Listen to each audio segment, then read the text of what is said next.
I'm Kim Sauer at Apex in San Diego, and I'm joined by Krauss from Kurtz, Ersa, and Christopher Nash from Indium. Welcome to this roundtable at the show all about 5G.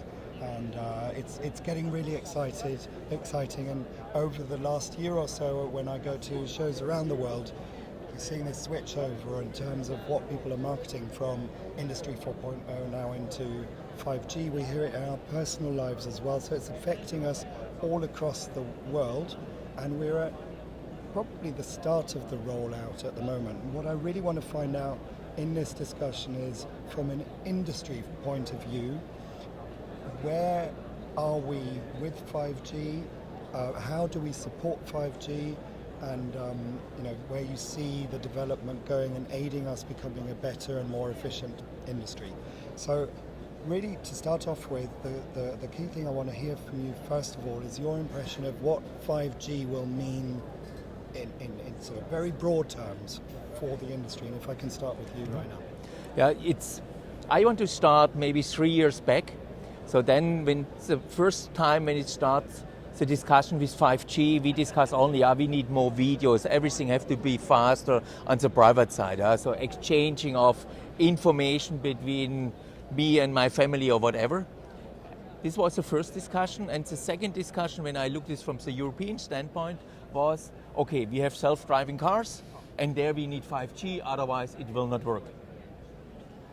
In the same time, 3 years ago, we have no feedback from the industry at this time.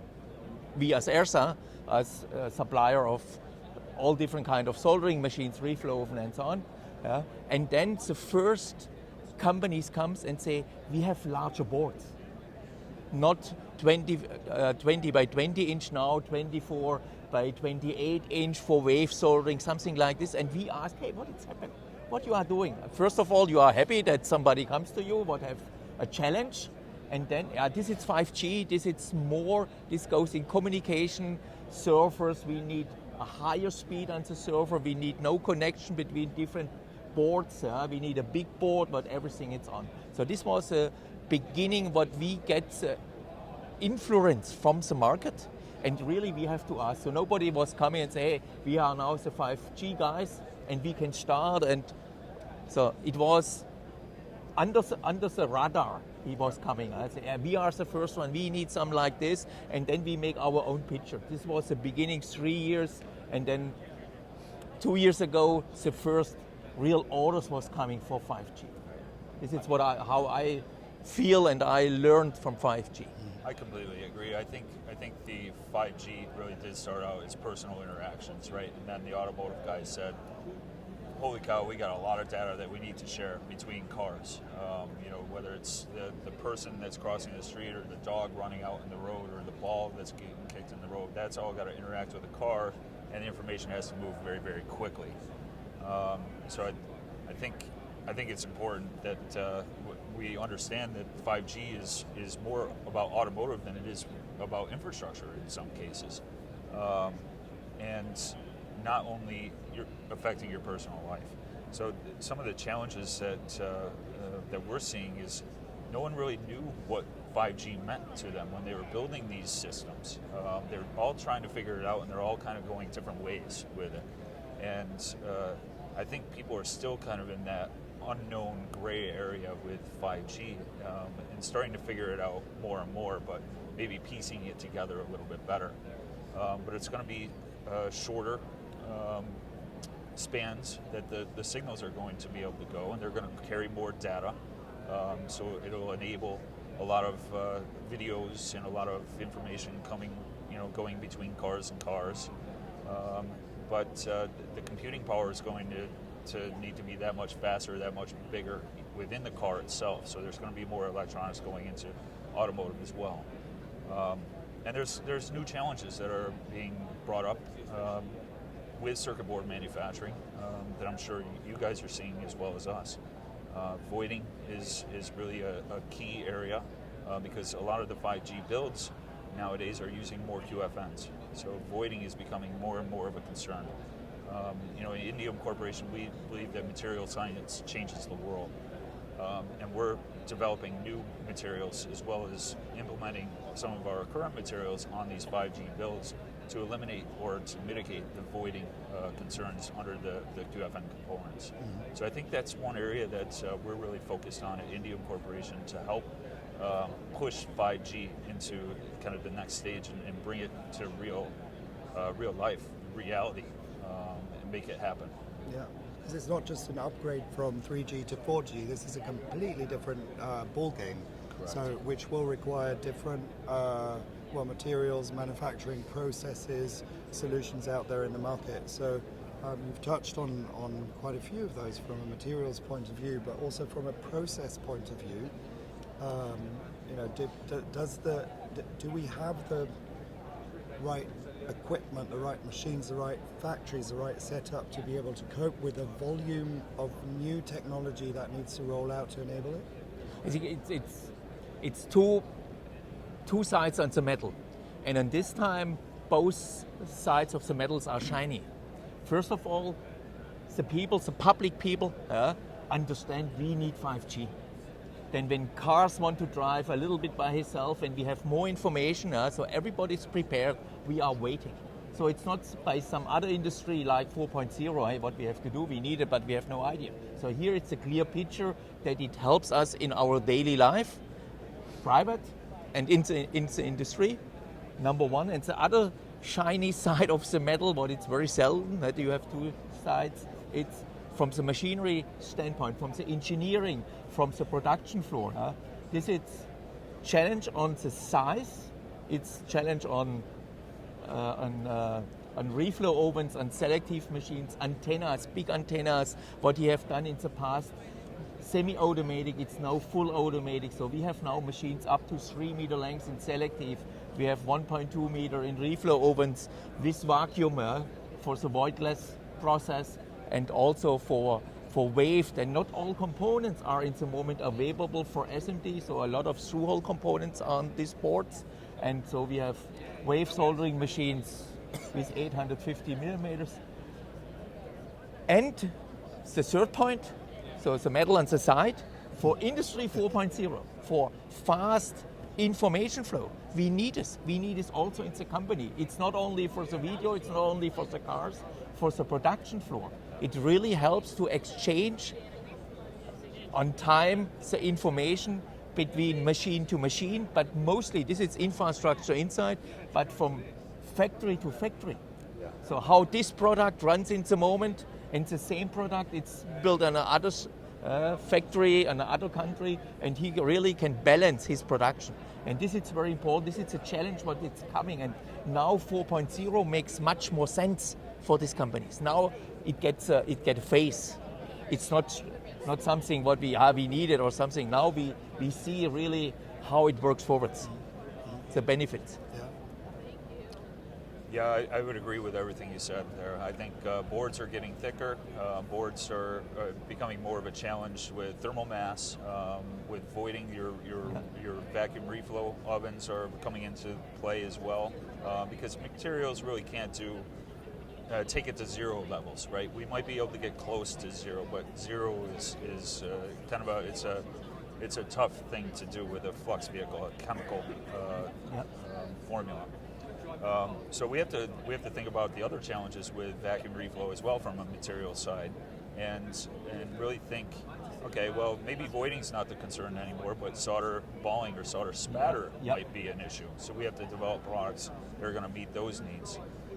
From the 4.0 side of the equation, I think a lot of people are collecting data, but not a lot of people are using the data to analyze the process at this point. I think this quick change that's happening with 4.0 is going to be enabled by the 5G technology, and then people are going to be able to take that data that they're collecting and be able to crunch it with statistical software and really drive changes within their factory because of the data that's coming in with the 5G networks.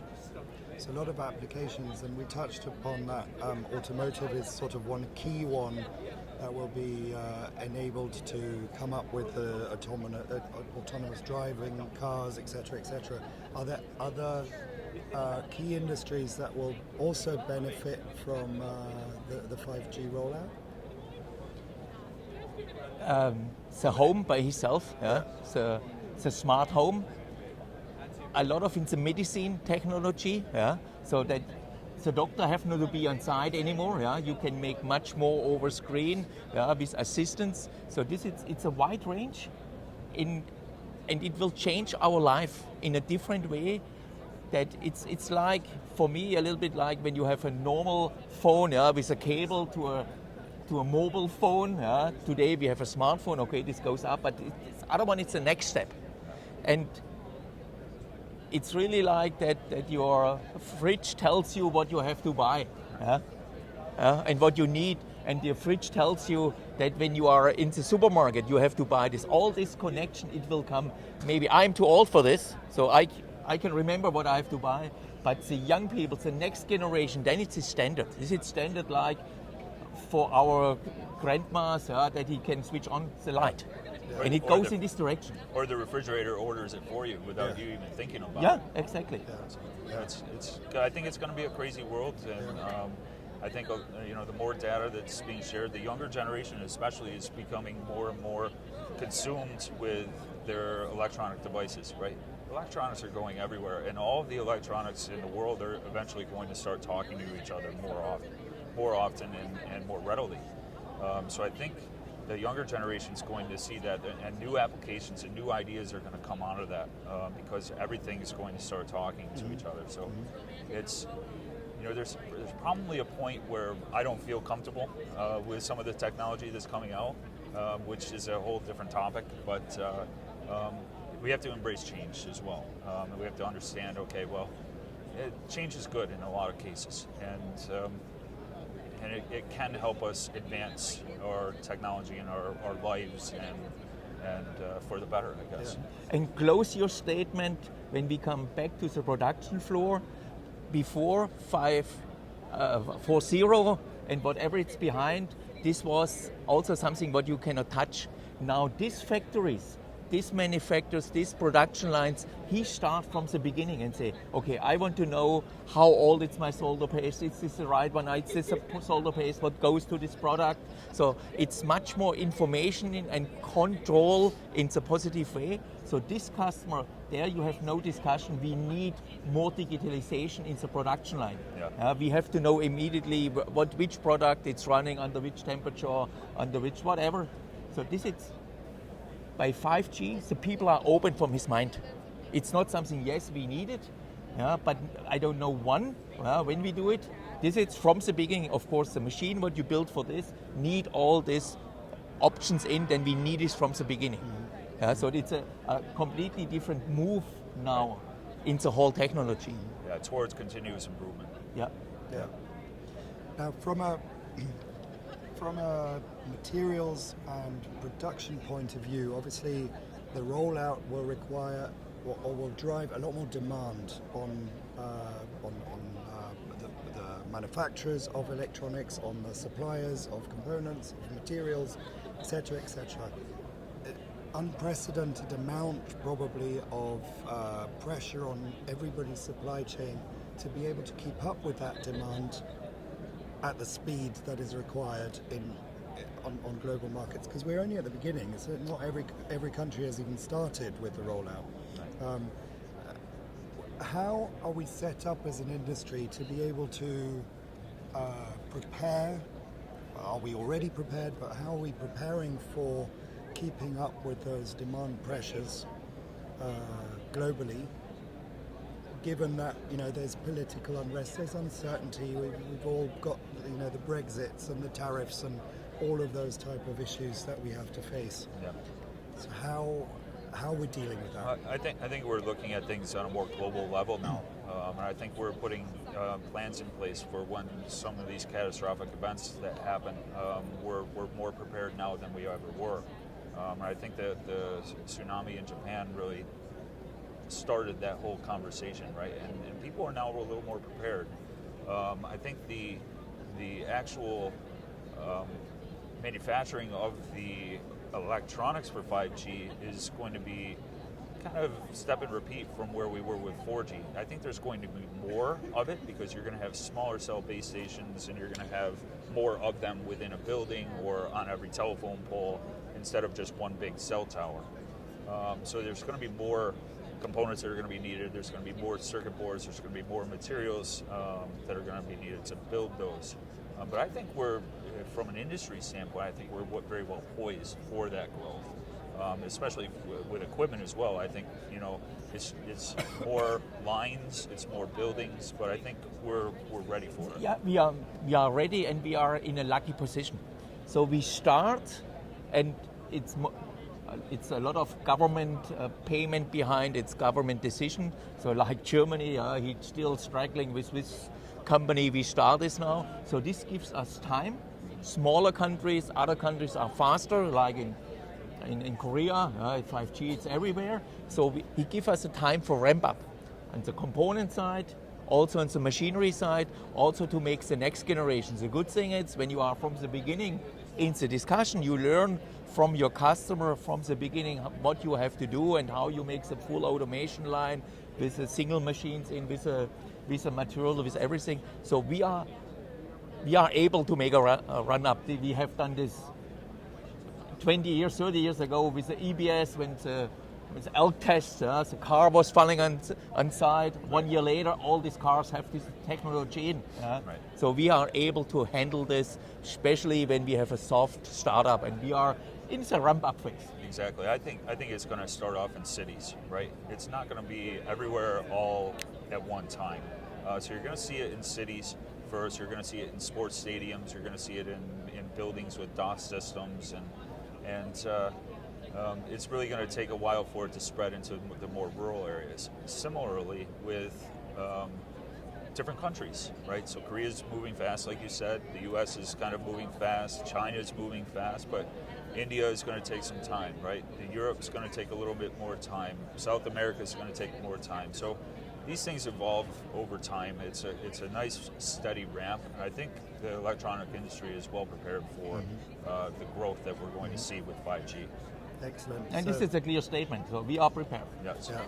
Yeah, and that's actually a great, clear statement to end the discussion on, because I'm sure we could talk forever and ever on it, because it's a really exciting technology that's coming up. So thank you very much for your time. Sure. Thank you. Thank you.